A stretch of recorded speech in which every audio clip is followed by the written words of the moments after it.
Good morning, student.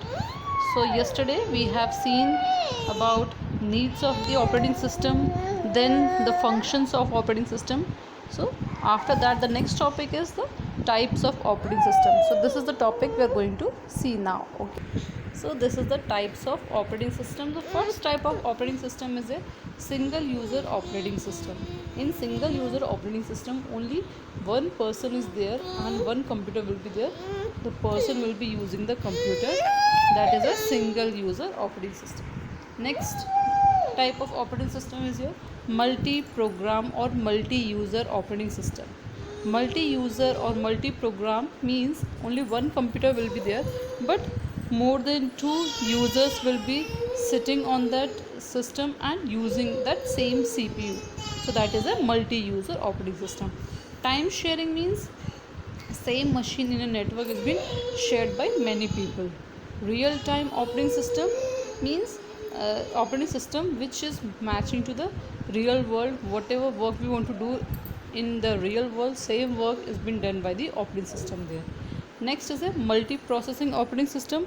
Multi-processing operating system means there will be more than two CPUs connected to a network and users might be using that CPUs there. So that is a multi-processing operating system.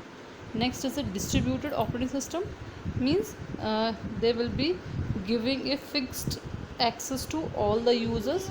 So one by one we are going to see all these topics. Starting from the first one, that is a single user operating system.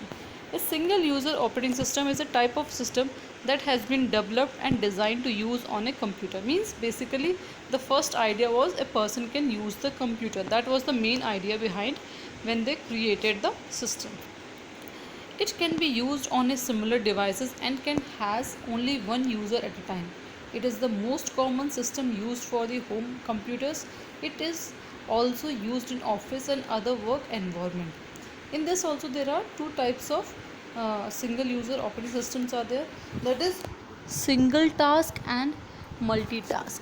Single task usually when we are using the computer systems at home and only if you are using, that is a single task, if only one work you're doing at a time.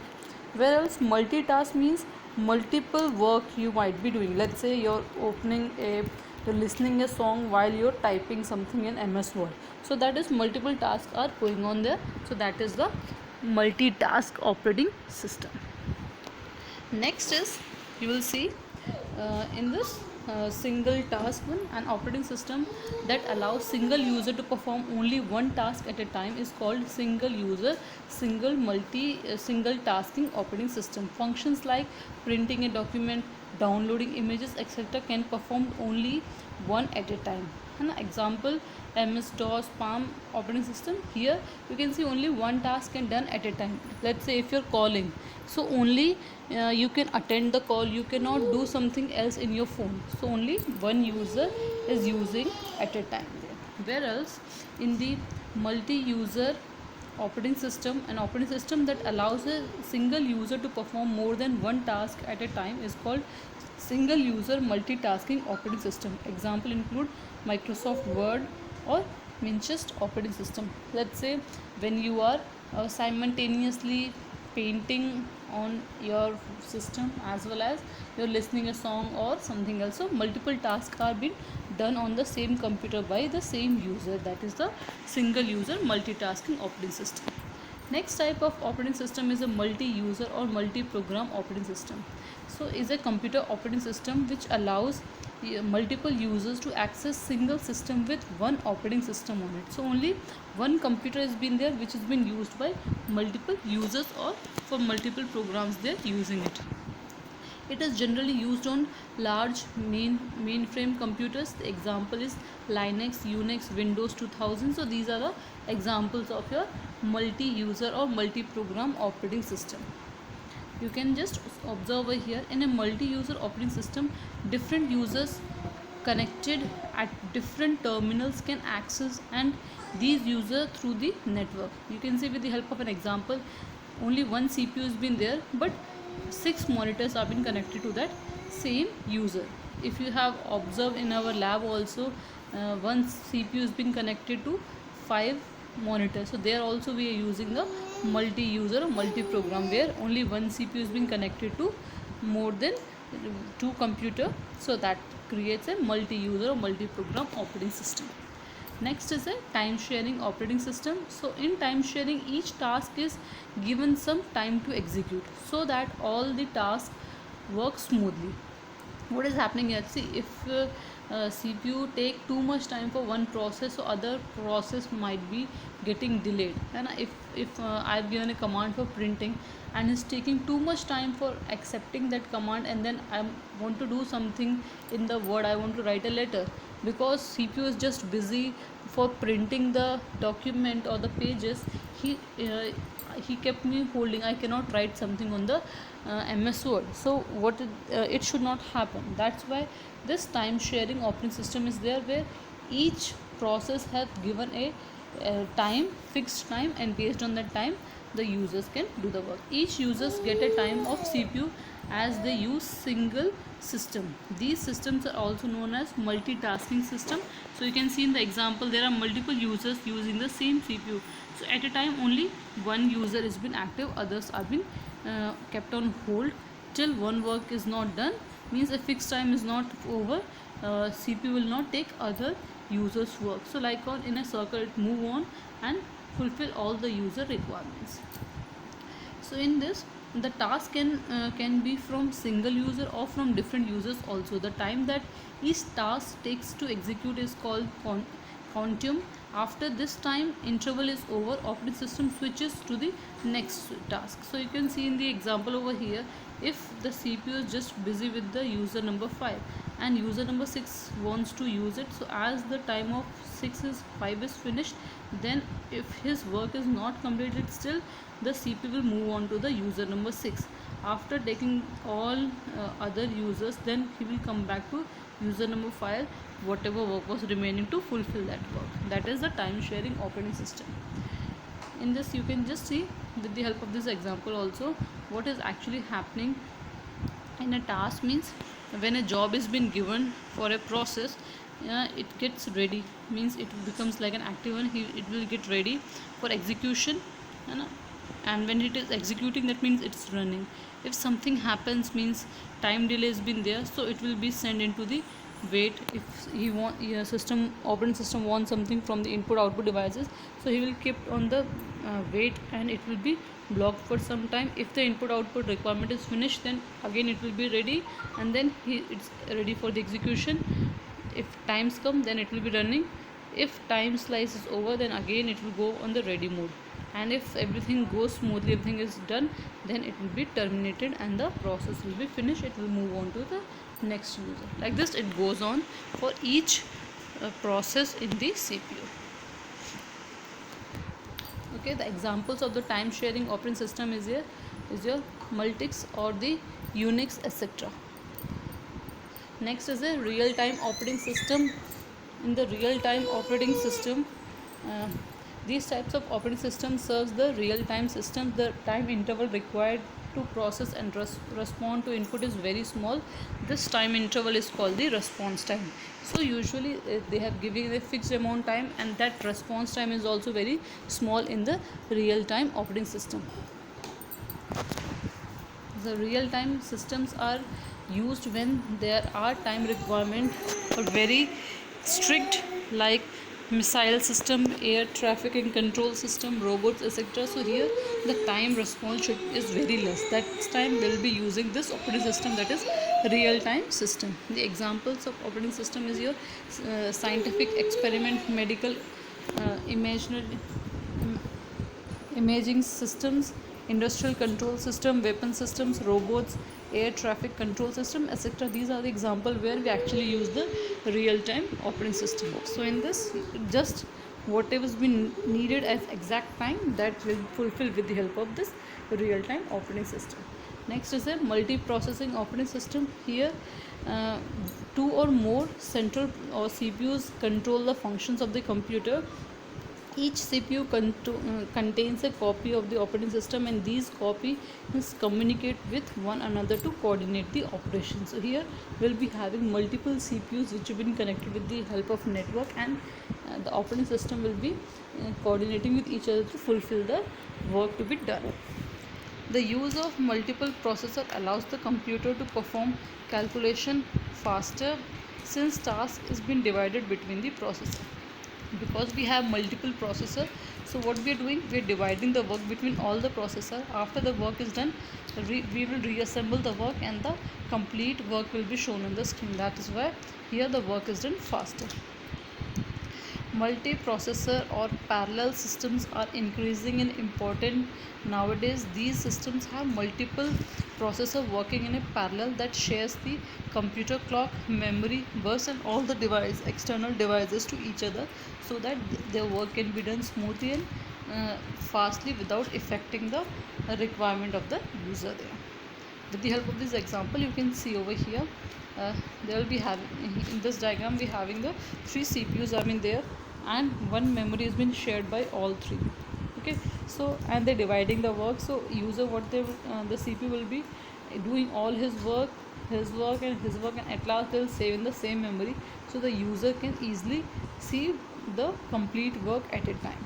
So that can be done with the help of the multiprocessing operating system. Next type of operating system is your distributed operating system. In the distributed operating system, all the real time or the actual world, whatever techniques are in there, those techniques are being used there. What we are doing in this, various enormous interconnected computers communicate with each other using a shared communication network.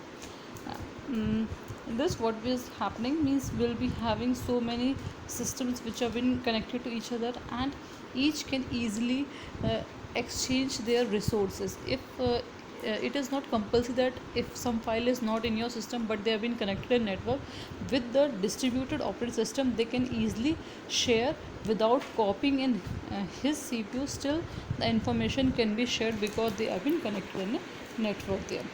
Independent system processes their own memory unit and CPU. These are referred as loosely coupled systems or distributed systems. These system processors differ in the size and function. So different CPUs have been there, but they are been communicating in the network, and they can easily share their resources without any problem there. The major benefit of using with these types of operating system is that it is always possible that one user can access the files or software which are not actually present on his system but on some other system connected within this network, that is a remote access enhanced within the devices connected in that network. As I was telling, if we have been connected in a network with the help of distributed operating system, it is very easy to share your file, your systems, or your software as well as hardware device can be connected there without any problem. Okay, next is a operating systems based on the user interface. User interface means how users can use all those operating system, means they can communicate easily with the applications as well as with the users. So basically there are two types of user interface are in there. The first type is your command line interface, and second is the interactive operating system interface. In the command line interface, we'll be writing the commands with the help of a keyboard, whereas interactive operating system, we might be using a mouse or the touch screen for our work. So in the command line interface is a type of user interface that enhance the user to interact with the operating system by issuing some specific commands. So we'll be typing the commands. When we press the enter key, then operating system will fulfill what a user has been asking for. Okay, in the order to perform a task in this interface, the users need to type a command at the command line. The disadvantage of the command line interface is that user need to remember lots of interact with the operating system. Therefore these types of interface are not considered very friendly from the user perspective. Earlier, when mouse was not developed, your command line interface basically was used where only the experts who can remember the commands were using the computer for their work, where with the help of keyboard they were typing the commands and work was done. But as they use the graphic user interface or interactive operating system come in existence, then uh, this command line interface is been less popular.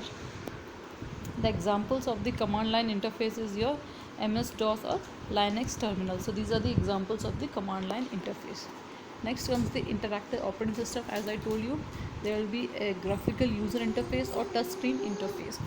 In the graphical user interface is a type of GUI that enhance the user to interact with operating system by means of point and click operation. So means you're using a mouse for doing your work with the help of graphical user interface.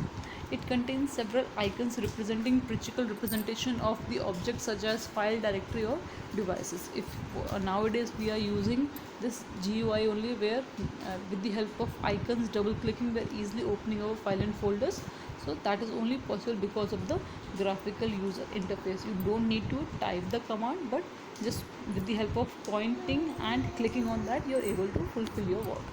The main feature of GUI are windows, icons, menus and pointers, which make these operating system interactive in nature. So if a person who is not very expert in the computer, but with the help of this interactive operating system interface, they can easily use the computer. The graphical icon provided in the user interface can be manipulated by the user by suitable pointing devices such as mouse, trackball, touch screen or light pen. So these are the ways how you can touch and do your work there on GUI. GUI have been considered very user friendly interface because each object has been represented with the corresponding icon. A picture has been there. With the help of the picture, everyone can understand what will be there in that particular file and folder, and they can use that file. Okay. Next is you can just look in the picture like Windows 10, what we are using, Windows 7. So in our laptops and computer, you can see with the help of, you are actually using GUI in your systems there. Next is your touch screen interface. So there you're using the touch screen facility. These operating systems are also interactive in nature and provide access by touching on the screen, like your phones, I can say, where you with the help of touch you're doing your work. Touchscreen technology allows people to use their finger to select icons and options from the device screen. On your phone, if you want to open any application, you're just touching on that and the application will open in front of you. Touchscreen systems are typically made for three key elements. First is your touchscreen sensor, second is the electronics, and third is the display. Okay, sensor means when you touch, the work should done. You need a screen on which you'll be touching, and the electronics behind, when you touch, what should be done. So these are three basic elements which have been useful in the touchscreen interface. Common example of touchscreen applications are your cell phones, GPS unit and many more. Okay, so with that we have finished today's class. Just go through these topics in your book and try to understand. If you feel a difficulty, you're free to ask. Thank you.